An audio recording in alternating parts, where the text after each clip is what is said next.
Hi guys, welcome to Little Dovetails, and we have a story of another little chest.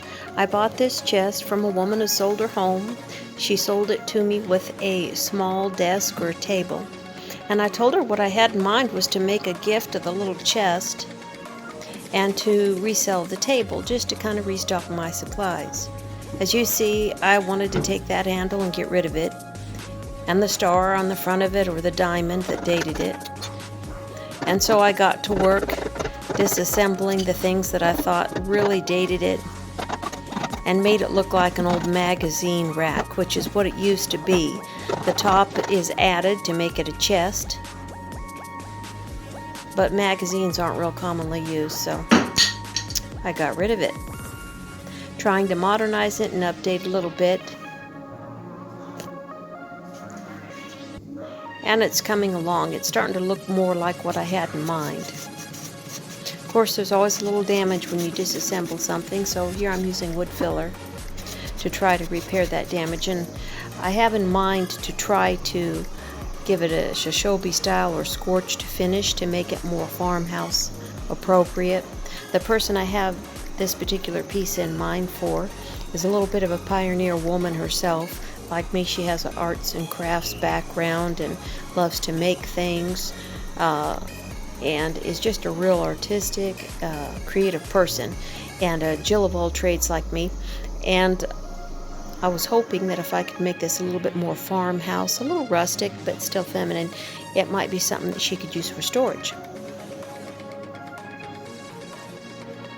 So here I am trying to mask that diamond applique that I tore off of it. Even though I scorched it on one side, it did not take any sort of a scorch where that had been.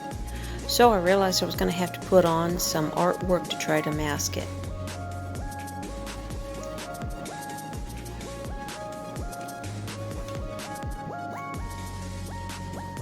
And as you can see, it actually took pretty well.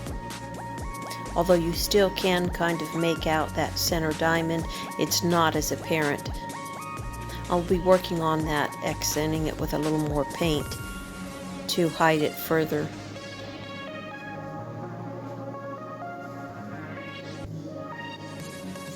And here we have a good look at it after I have put one coat of polyurethane on it. And I'm getting ready to knock off the nips and the dimples that will sometimes happen even with a really clean, dust-free environment. Before I go and put another layer of polyurethane, I'm just kind of knocking it off with a very fine piece of sandpaper, and then I'm going to wipe it down real good and put another coat of polyurethane. Especially on that top, I want it well protected and water resistant.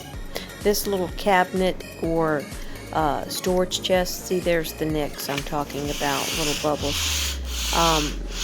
It's perfect size for an end table, a nightstand, for a side table on an entryway. You can sit down on it and take your shoes off and toss them inside it.